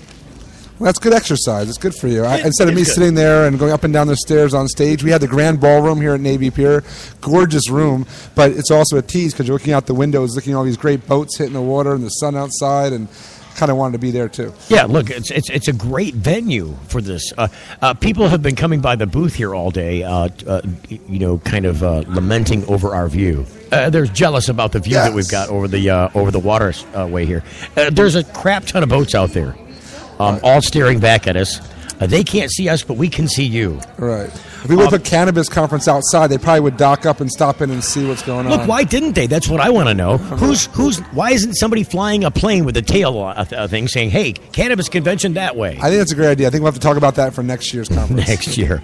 I want neon signs and sign spinners. That's what I need. The little dancy, wiggly blow-up guys. Oh, yeah, or cute girls in bikinis saying, come this way. That works too. Yeah, I would not object to the hot chicks. Or muscle down guys for the ladies. It's an equal opportunity cannabis conference. So, listen, Doc Rob, what is it that brought you to the cannabis community? What brought you in to participate with this group? I think I have a connection with cannabis before I was born. I grew up in the Catskill Mountains of New York, where Woodstock happened in '69. My dad rode his motorcycle into Woodstock. Do not and threw eat the brown acid. Yes, do not. And he has stories of his friends bringing in opiated hash pies from Brooklyn into the party and setting off Woodstock. So I tell them I had this in my bones, but reality is I was sick as a child, stomach disorders and other issues, and I studied health and healing for 8-10 years, and when it came down to it, natural, plant-based, holistic healing always worked better. Now, one of the reasons that I know I wasn't conceived at Woodstock is because I'm a little too old for that by a year or two. Well, I was not conceived there. I think I was there in a past life or some energetic body, whatever you want to believe. But I'm too young for being at Woodstock. But I just had this connection to it. But that's what I'm saying. For me, it was cannabis helped me. I used to call it my vice, and now I consider it my medicine. There's actually I've got an interesting side note. Now that you brought me down that path, I've got to finish walking it. In Michigan, there's a group out of Flint called the GC3. It's the Genesee County Compassion Club. That's why the three G's and the C. The Genesee County Compassion Club. Oh, it's 3 C's. You get 3 C's. Mm-hmm. So early on in the program, they were like one of the first places that I knew that there was advertising that, hey, you could come here and have safe access to medicine in Michigan under the Act, and we're not worried about that. So come on, it's this Compassion Club where you got to be a member and you got to belong, you got to show your card, etc.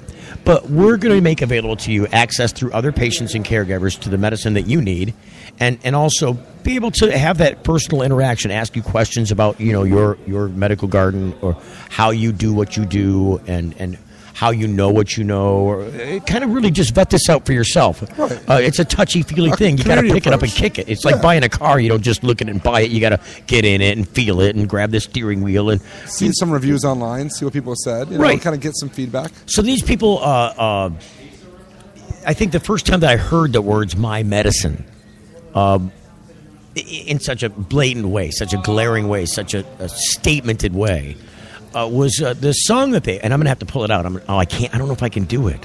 I don't think, because we're remote. The place that I would normally get that audio from, I don't know. I'm going to try it. I'm going to give it a shot. I think we might be able to do it.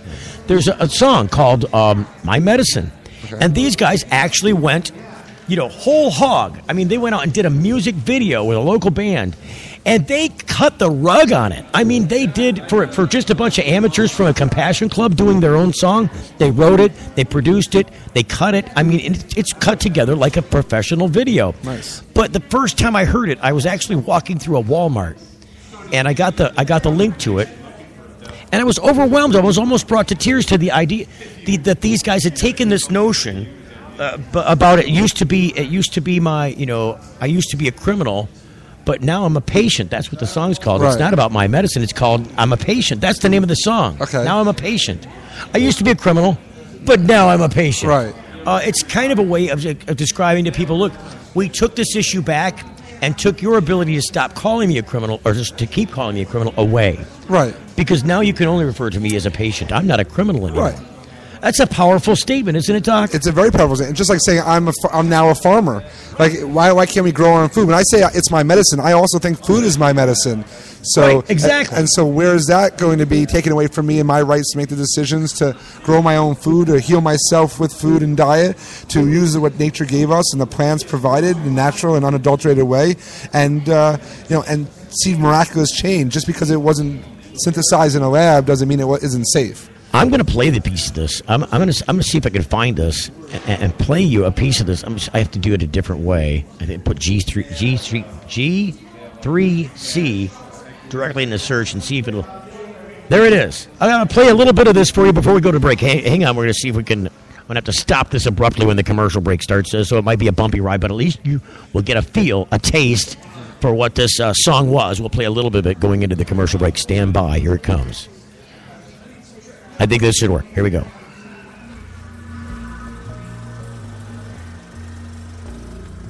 See, right now it's going through some words. Hang on. I want the music to kick up. Hang on. I'm going to fast forward it because we don't got much time. Here we go.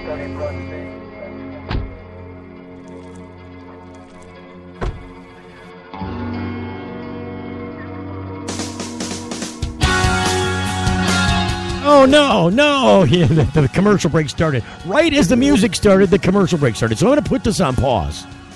And after we come back out of the break, I'll pick back up and play you a piece of this song. Now I'm a patient. Just because I had to, you brought it up. We opened that door. I'm going to walk through it. Stand by. More coming up on the Full Melt Show live from the Navy Pier in Chicago. You're getting the Full Melt. Got something to hide? Canna Lock offers discreet and effective storage solutions that destroy odor, so nobody knows. Canna Lock is a patented charcoal-activated bag that discreetly stores your marijuana. Canna Lock is made from the same material as military chemical warfare suits. Get yours at cannalock.com. Visit cannalock.com to learn more about no-smell technology. Hey, it's Steve Green for the Sweet Leaf in Flint, because now getting safe access to medical cannabis patients in Flint, Michigan is never more welcoming. Presenting the Sweet Leaf, a brand new patient experience bringing 12 carefully selected caregivers housed in 9 separate offices to distinctly assist you with their knowledge and reputation for excellent patient care. Classes and training coming soon in the large community room. Check it out in person, 400 South Door Highway, or call 810-259-2571. The Sweet Leaf Center in Flint, 810-259-2571. 571. Get growing with GrowMax. Indoor, outdoor, beginner, or a warehouse full of Gavitas, probiotic organics, or huge production with Max Power Monster Aeroponics systems. We can help you rock it. YouTube GrowMax with 2 X's. Customer service is why we're blowing up. And I'm Dave. My cell number is 906-221-2111. We also specialize in electrical and HVAC and new double-ended bulb technology. 906-221-2111. Get growing. GrowMax. Get the beach bong ready for sunshine and sandy beaches in McGrill, Jamaica this November as the High Times Cannabis Cup moves from Amsterdam to the Caribbean. Your trip starts with the absolute best rates on airfare, hotel, events, and all your Cannabis Cup travel needs at travelcannabiscup.com. Come stay with us, relax in the sun, play in the sand, and smoke down with the cool people, man. Get to the High Times Jamaica Cannabis Cup. Best travel prices right now at travelcannabiscup.com. It's the Full Melt Radio Show. Radio Show.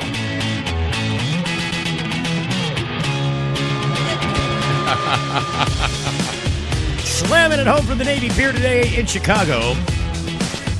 And we are live. Broadcasting live. There's a lot of various and sundry people here, and I think one of the most interesting things... I hope we're not too loud. I hope we're not too loud. Some of the audio is a little strange out here, so forgive the audio issues. Everything should be okay, but sometimes it might be a little louder than I can tell. One of the interesting things about the cannabis community, I think, sometimes overall, just looking at it from an outside view, is the names of some stuff. Like there's a guy that I know that does a product that's designed for growing cannabis. It's a nutrient. And so he was coming out with a new version of his nutrient product. It was like, I don't know, bigger, badder, bolder version. And so he was trying to figure out a name for it. I told him he should call it Canna Cola. Because, hey, it just has a ring to it, It has a what do they call that? Not double entendre. It is double entendre. Mm-hmm. It's it's a dual meaning. And I think that you find that a lot in this. People tend to use the euphemisms associated with marijuana in a comedic way or in a clever way in branding their business. And I think this is a good example of. I can't remember the name of what's the name of your company again? Dude, I forgot. It is Dude, I Forgot. I had to set her up so she could swing it down. Dude, I Forgot is a head shop, isn't it? Yes, it is. Smoke shop in Wicker Park off Milwaukee and Wood. Now, you guys had to just be salivating when the medical marijuana program kicked into gear here, that this was going to bring you some added abundance. Well, we were hoping so, yeah. Yeah, there you go. Into the microphone.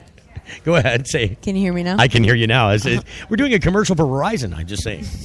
So, now, there had to be you had to be salivating. There's going to be a ton of extra people coming in here to buy what we sell. It's not marijuana; it's all the stuff that's associated with it. Mm-hmm. Yeah, we do smoking accessories, and yeah, we've been salivating ever since we caught wind, but it really hasn't happened yet. The gears are slowly turning. And they are mighty slow, aren't they? Yeah, and it's nice because the demographic. The salivation turned into dry mouth, didn't it? Yeah, I have cotton mouth over here. I'm trying to sell some products, but no, everyone's too scared to buy them.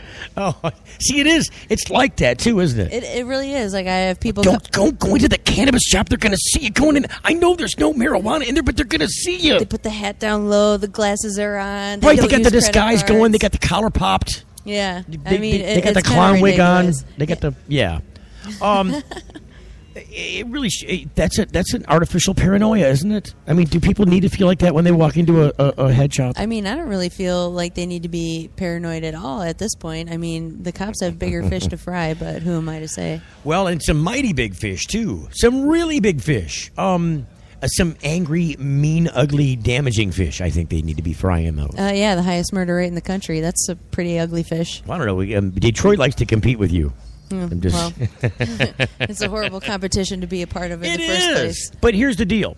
Police, here's what gets me, I think, what bothers me the most. And by the way, this is a segment about a head shop. So what bothers me, I think, the most about this is that if you look at the crime stats, right? Mm-hmm. If you look at what police are actually accomplishing, what they're doing with our public tax dollars in policing on our behalf to protect and serve, so to speak. Where's the service? Where's the protection? Is it in the place where violent crime exists? The statistics would argue against that idea. The statistics show that violent crimes, rapes, murders, home invasions, where property and people are threatened, with life and limb, that those crime complaints are solved in the 20 percentile range.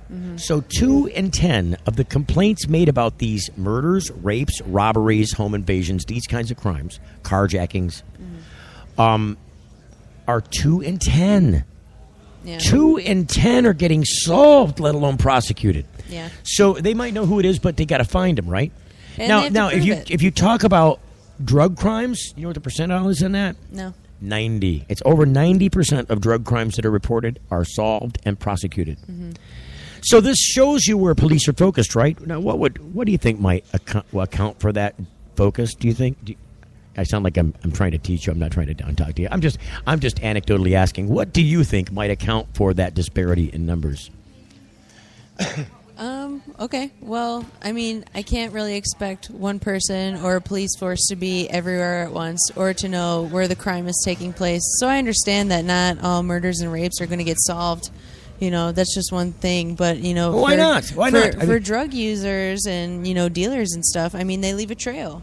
And I think that's why it's easier for a cop to catch those people because, tell you what, I mean, they can tap into phones and they can, you know, set them up and basically entrap these people to sell cops or drugs to a cop. You know? I can tell you why. There's one and only one really good answer to the question that I posed, and this is what it is.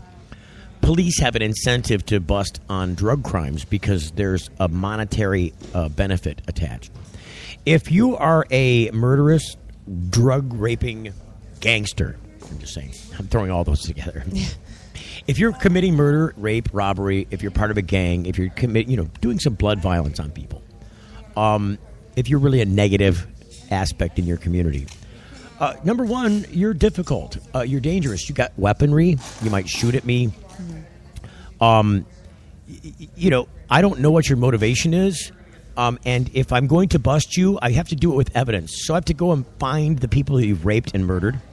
And I'm going to have to collect evidence. And those people aren't fun to deal with. Well, no, it's not so much that, but look at if you're going to collect crime scene, if you're going to put tape off an area and get the crime scene guys out there and have them put their rubber gloves on and their little booties and not leave any, contaminate the evidence and preserve the evidence and maintain its integrity throughout the process of the trial up until the trial happens, there's a tremendous expense involved there. All those technicians, all those specialists, remember, these aren't regular just Joe cops that went through basic training and, ended up on the streets with a gun and a badge. These are guys that went to specialty places, had to learn about handwriting analysis and fingerprinting and all this other stuff that detectives have to do in the course of crime scene data and collection. Now, it's not, they're specialists in crime scene data collection and how to not to contaminate it and how to preserve it. So there's just that factor alone. But the money that they have to spend then to prosecute that crime. Because I've collected some DNA. Guess what? It's going to cost $800 to process that DNA collection. If you're a person who's been raped and you've taken the time to, number one, have the courage to report it, go to a hospital, have the presence of mind for them to collect evidence off of your body, and then so you turn this into the police. You know where a lot of those end up going? Straight onto a shelf. Because they have not the resources to spend on doing the DNA evidence necessary, the collection of it, the processing of that evidence that they've already collected, that you've collected for them. Well, in return, we don't really have the money to put people in jail for nonviolent crimes. Well, that's what I'm saying. Yeah. The jails are created for, really made for these worst of the worst, right? The ones, but they're also the most expensive for police to go after. And they're the ones that are getting away. And they're also the most dangerous because they're going to fire back. Mm-hmm. If you go after the pot guy down the corner, he's just like, "Oh, really? You're coming after me? Hide the dog, please. All right, you're taking me to jail." You know, they're not shooting back. And plus, then now they get to keep their car, they get to keep their house, they get to keep their bank accounts. They're going to fine them when they go to to be judged. They're going to have to pay monies there, fines and costs. There's a money machine being ground out of the drug offenders. And so it's a lot easier to spend your time over there and your resources over there because they seem to benefit you more. You get more money for your police department through raids and forfeitures and seizures and all this kind of stuff. And it doesn't cost, you scare them into pleading guilty. Mm-hmm. Hey, plead guilty and we'll take this felony off and we'll leave the gun charge away. Yeah. And so they do. These people blindly give up their rights. And they don't fight back. So it's the path of least resistance to the lowest hanging fruit for the police. And as long as you give them this horrible incentive, because this is a national problem, but it also exists in Michigan specifically. I know that this is a huge problem, where people in police agencies will come in and conduct a raid, sometimes without warrant, and just never charge you. Never. They'll destroy your house. They destroy your house. Well, but they're going in there having fun. Yeah. This is not for them. Look, you don't need to go in and destroy stuff to collect find evidence. Something. Yeah. And they're doing this intentionally. Mm-hmm. We're going to send a message. No, you're not. You're being rude citizens who are not. Okay, you're not a citizen. I guess you're a citizen, but you're not a civilian. You're part of the police agency. You have paramilitary force. The idea, though, is that your place isn't to destroy just because you can. Mm-hmm. I can do a lot of stuff because I can, but I don't. I choose not to because it's not appropriate and it isn't good. Well, hopefully that's what conferences like this are about. It's for educating people, and I did see a lot of cops rolling through to learn more. Because they do have better things to do in the city than right. What is this segment about? Dude, I forgot. That's right. So, now your smoke shop. Where did you come up with this name, the Dude I Forgot thing? Where did you get that at? Well, the owner worked for UPS for 25 years, and he retired to open up a smoke shop, and him and his wife were trying to come up with an idea for the name, and it was kind of the first thing he said is, how about Dude I Forgot? Dude I Forgot. And she was like, why that? And he's like, because you're high and you're always forgetting. You were supposed to bring the pizza. I forgot. What I come for? I came here to get something. Do you remember what I was coming for? Nah, dude, I forgot. See, it just works so well. Look, so it says custom smoke shop. What does custom mean? All of our glass is purchased within America. We support local artists, and if you came in and you had an idea for a cool spoon or something, we can hook you up with a glass artist who can help make that idea come alive. Now, head shops have always, been, had good foot traffic. A lot of people like to come to the head shops. Whether you're into cannabis or not, people like to walk into the head shops and just check them. It attracts the tourists. It's counterculture, isn't it? It's kind of counterculture-y, right? I mean, yeah, because it's taboo. And here's the underbelly of the city. Come and check out the real grit, right? Yeah. The underbelly of the city. The real grit. I'm super gritty over here. I forgot to comb my hair. And I got one green flip-flop and a gold one. I'm just saying. Dude, it's Wicca Puck. It's okay. And nobody cares. Yeah. Forget about it. Where are we from again? Dude, I forgot. Oh, such fun we can have with stuff like this. We could go on all day like this. Look, since the medical marijuana program has opened up here in Illinois, have you noticed more shops opening up, more of these kind of head shop-y kind of places jumping on the bandwagon at the last minute? No, I haven't really seen any head shops coming in. Really? But our demographic has most certainly changed from stoner, younger generation to an older generation who are really trying to look to... You got the baby boomers rolling in already?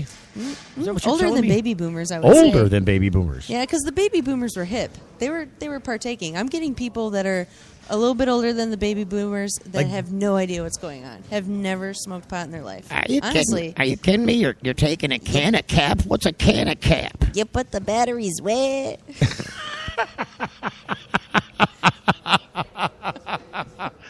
She just said you put the batteries where now? Yeah, I don't know where these go.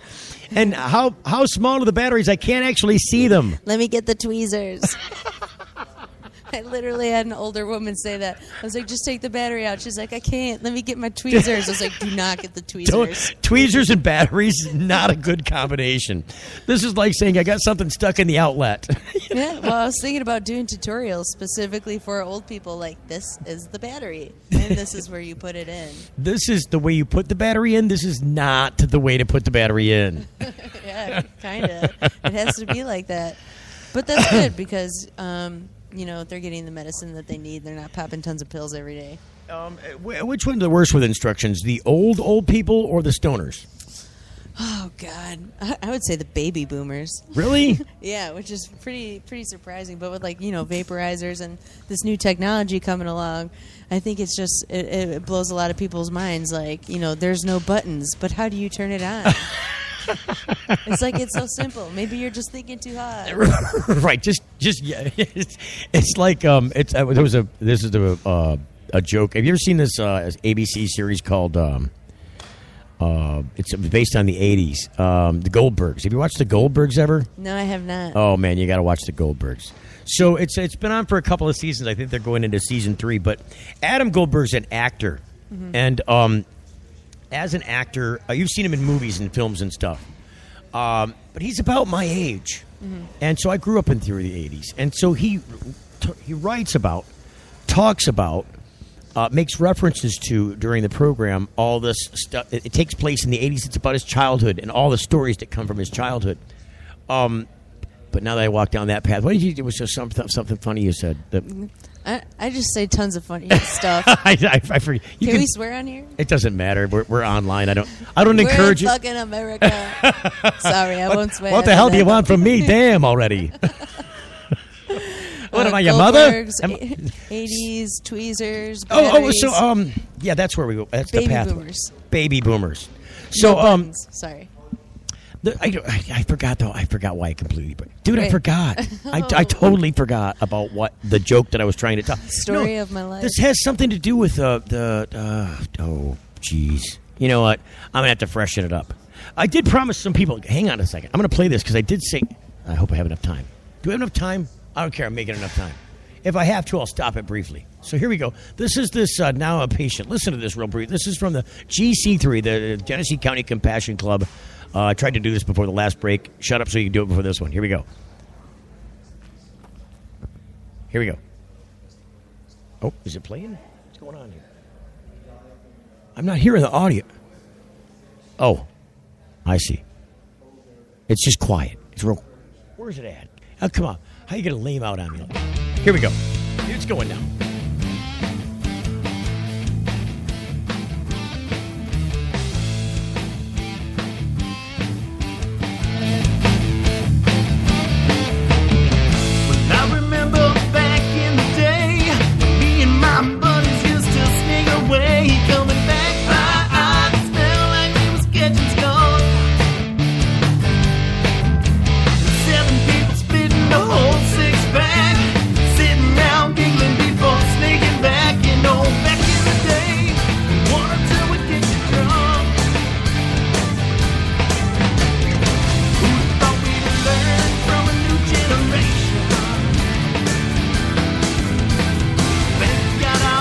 So I had to put this. Hang on, we're going to a commercial break. I got to stop the GC3 music. More from the convention coming up next. Hang on.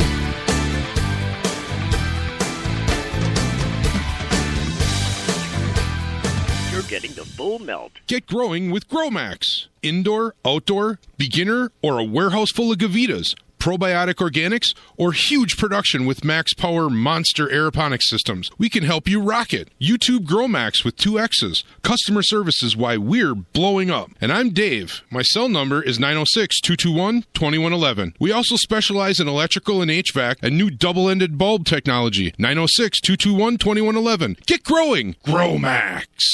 If you're like us, your pets aren't just animals. They're members of your family. Pet Pain CBD hemp oil drops are great for aging as well as active dogs and cats. Some people are apprehensive about hemp treatments for pets. They ask us, what are you smoking? Absolutely nothing, and neither will your pet. Like other hemp-based products for humans, the allure is all of the benefits of cannabis without any of the high. The CBD oil has shown to rejuvenate the bones, joints, brain, stomach, eyes, and heart. And the drops contain absolutely no corn, wheat, soy, artificial colors and flavors, or preservatives. Pick some up today. Visit petpain.com or ask for Pet Pain at your local pet store. Petpain.com. CBD relief for your pet. You know, it's not easy out there, but it can be easier. And when it comes to medical marijuana in Michigan and chronic pain management, Dr. Bob Townsend, renowned for his patient advocacy and deep understanding of how patients and medical marijuana certifications fit together, makes it his hallmark to educate and provide the best holistic treatment for your condition. His knowledgeable staff makes you feel warm and welcome, and Dr. Bob makes you feel well. With locations across the state in Cadillac and Gaylord, Kalamazoo, Marquette, Mount Pleasant, Muskegon, Saginaw, Traverse City, you can't beat the convenience and feeling you get knowing you have someone on your side that cares. Denali Healthcare is on the web at denalihealthcaremi.com. Get answers to your holistic health questions or schedule an appointment now by calling 989-339-4464. Chronic pain management and holistic health answers is what they do. It's all they do. DenaliHealthcareMI.com. Get your certification and peace of mind now by making an appointment with Dr. Bob Townsend at 989-339-4464. Get the beach bong ready for sunshine and sandy beaches in McGrill, Jamaica this November as the High Times Cannabis Cup moves from Amsterdam to the Caribbean. Your trip starts with the absolute best rates on airfare, hotel, events, and all your Cannabis Cup travel needs at travelcannabiscup.com. Come stay with us, relax in the sun, play in the sand, and smoke down with the cool people, man. Get to the High Times Jamaica Cannabis Cup. Best travel prices right now at travelcannabiscup.com.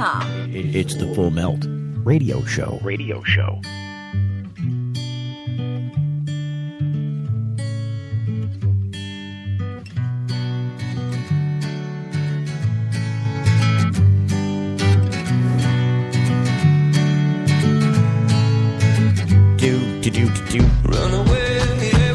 Hey, we're back at the Navy Pier in Chicago at the Cannabis Convention here. And like I said, there's a lot of interesting and various and sundry stuff. Boy, I've got the sunlight. Like, it's migrated directly into my eyes. It's blinding from all positions, no matter where I look. I might as well be the guy from Young Grasshopper. Remember the guy that used to be on the Kung Fu movies who used to teach? He was like the master guy who would teach. He was blind as a bat. That's how I feel. Thank you, Mr. Sunshine, but we love your warmth and rays. Listen, we've been talking all day about different people out here at the convention and how they interplay with the medical marijuana community. My following guest really had nothing to do whatsoever with the marijuana community, I'm guessing. I'm speaking for him now, but I'll let him open his mouth and tell you himself. Boy, that sun is just killing me. So Sean is one of the guys that helps to promote these products at his company. It's called Apex. That's APEKS. Sean, tell us about it.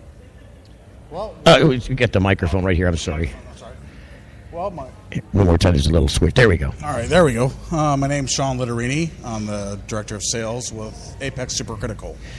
Now, what is supercritical? What does that mean? It's a stage where a liquid gets to make it a solvent, basically. So it's supercritical when a liquid becomes a solvent. Now water is supercritical already. It's already a solvent, right? That's correct, but CO2 is a stronger solvent than water. Right. So what we do with our systems is we take a CO2, which is carbon dioxide, take it as a gas, and under certain temperatures and pressures, it converts to a liquid and basically starts steeping or extracting a botanical item. Okay. Our company was founded in 2001, basically breaking down essential oils, lavenders, and things of that sort. Cannabis found us. So you guys were doing essential oils from flowering plants. That's correct. All right. And this process is used in other parts of other industries as well, Absolutely. isn't it, from a commercial processing Absolutely. standpoint? Coffee beans, hops, vanilla beans. I mean, you go to the grocery store and you see all those extracts. They're extracted in some form or another by a system like ours. So they put the vanilla beans in the extractor, and then they run the solvent through it. They extract the essential oils and stuff from the bean and leave it behind in an alcohol base so that you can put it into your brownies and other That's correct. So the best way to describe it is imagine a glass of water and drop a tea bag in it. Okay? You see we'll call that tea bagging where I'm from. And you... I'm just saying. But imagine that tea is starting to steep in there. Right. And then imagine... It's turning brown. It's turning brown. Yeah. And then imagine taking that water away. You're left with a concentrated tea then. So if you let the water sit there and evaporate, you wouldn't have a clean cup anymore. You'd have the leftover residual of the tea, which is going to be like a powdery precipitate. Or if you put it in a vacuum oven to get rid of the water somehow. Right. And dehydrate it, basically. That's what we're doing with our extractions. It's just we're using, instead of water, CO2 as a liquid. And when you take that under pressure again, it converts to a liquid. And when you take that pressure away, it converts back to a gas. Right. So then you're left with... Hey, if so, bingo, bango. Now, the advantage of using something like a CO2 as a solvent versus something like butane or hexane or propane as a solvent is what? Well, CO2 is not going to blow up. You're not going to see it on the news. Ding, ding, ding. That's the most important thing. Fireman's not showing up. Your house didn't explode. That's correct. And no matter how much you filter that, there are still traces of a propane, a butane, and the solvent still remains. Still remains. No matter if it's 99.9% removed, there's still that 0.1% that's in there. Now, does it work that way with carbon dioxide? Is there still going to be some CO2 left in that product? No. CO2 doesn't like to be a liquid, so it's going to go to a gas. It's no different than opening your can of pop or can of beer. It's eventually going to go flat. Right. So, but there's some bubbles in there. I mean, there's some. Not It when takes it's a flat. while. It takes a while for it while. takes a while for it to go flat, but then eventually it's flat. So even assuming that you left some CO2 in there and you consumed that in some way, that's pretty harmless and not going to hurt you. It's harmless. So a CO2 is it's a gas that we exhale and plants take in. So it's a very green friendly, pretty useful end product. Now, that being the case, boy, I'm just getting blinded. I gotta shift aside. Move around. I cannot. I just am. Okay, I'm ducking behind the computer screen for the safety of the shadow of the computer screen. I'm just saying, I can't see any. Who am I talking to? Where am I? I sound like the Admiral from the 1990s. You remember the Admiral? Oh yeah. He was. Where am I? What am I doing here? I'm the Vice President. Oh, the Admiral. Those were H. Ross Perot days. H. Ross Perot, that's right. I'm just looking forward to the new presidential campaign. There's going to be a lot of buffoons mixed up in the mix. I'm looking for the comedy already. It's happening, I think. It's happening as we speak. So now this product that you make, it's not an inexpensive product. It's pretty expensive. It is an expensive product. Pressure's hard to deal with. The pressures to make this, it's like 8,000 psi. Am I not correct? A little bit higher. It's a little bit lower than that, but it's you keep in mind it's all we make it all food grade stainless steel. And there are PLCs involved. There's a computer that actually you set parameters as far as time, temperature, pressure, and literally walk away from the system. You do not have to babysit the system. So there's parameters. So we have systems that go up to 5,000 PSI.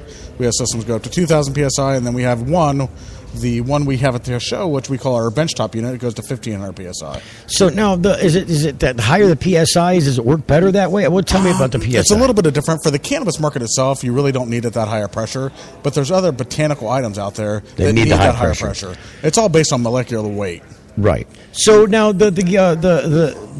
if you put kind of those kind of pressures in standardized stuff that's not rated for those pressures, that's a dangerous recipe, isn't it? It's not really dangerous. Well, say if you're manufacturing stuff out of materials that aren't designed to handle that. If you try to manufacture our system out of aluminum, right, it's not a good recipe. No, it's going to have a problem. Right, exactly. It's not safe, is what I'm saying. Exactly. And so it's the safety that costs the money here. That's You've got correct. all these testing to make sure that these are consumer limited. That is correct. Make sure that the pressures are not going to be exceeded, and that in the event that it does, there's a safety valve or some other way to contain it. We go through a third-party peer review of any state that requires us to do that. For example, Washington and Colorado has asked us to do that.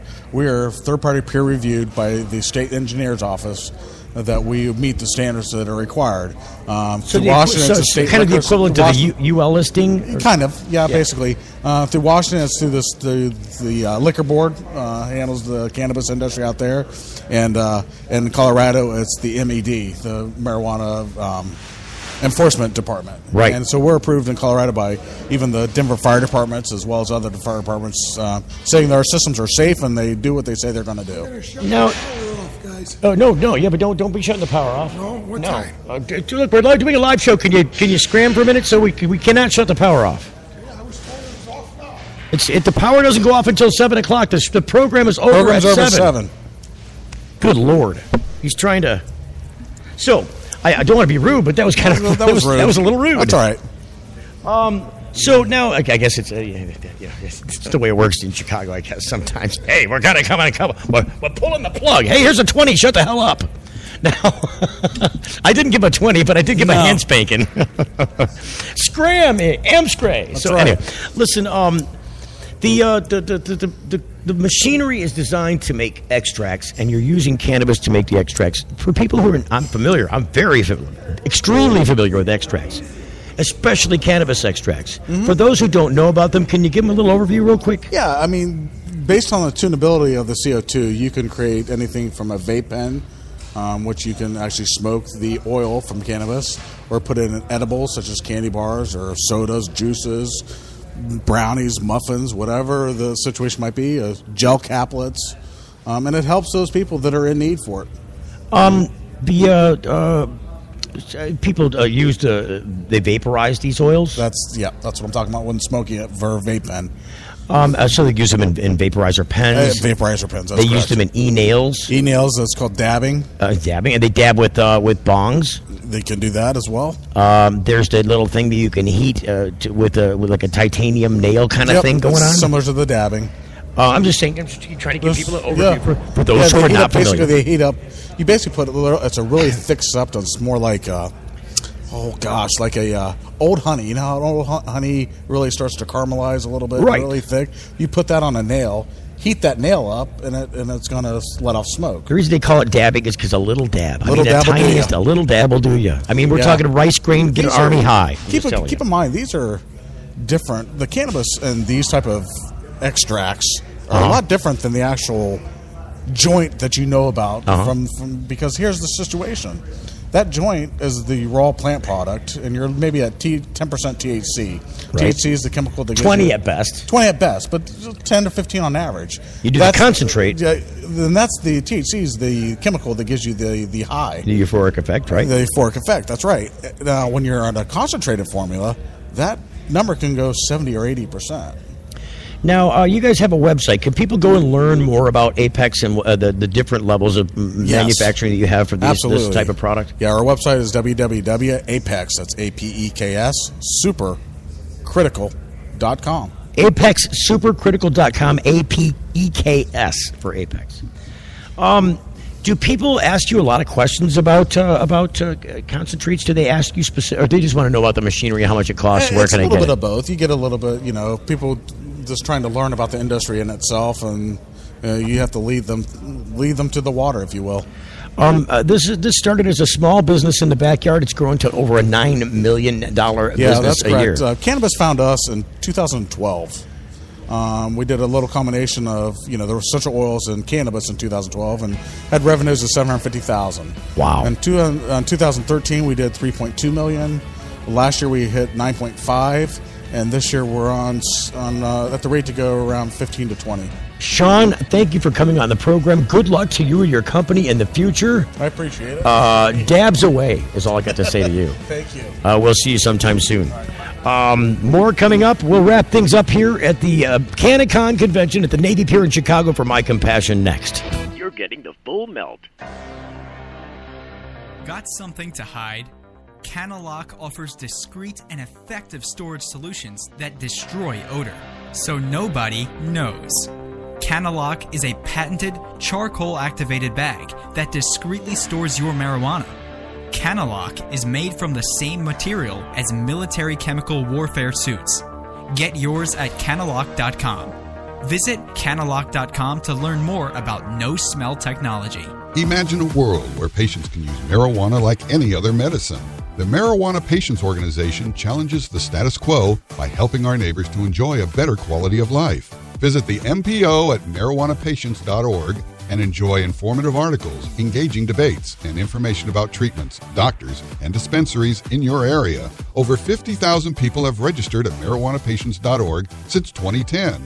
Join us at the Marijuana Patients Organization today, marijuanapatients.org. Hey, it's Steve Green for the Sweet Leaf in Flint, because now getting safe access to medical cannabis patients in Flint, Michigan is never more welcoming. Presenting the Sweet Leaf, a brand new patient experience, bringing 12 carefully selected caregivers housed in 9 separate offices to distinctly assist you with their knowledge and reputation for excellent patient care. Classes and training coming soon in the large community room. Check it out in person, 400 South Door Highway, or call 810-259-2571.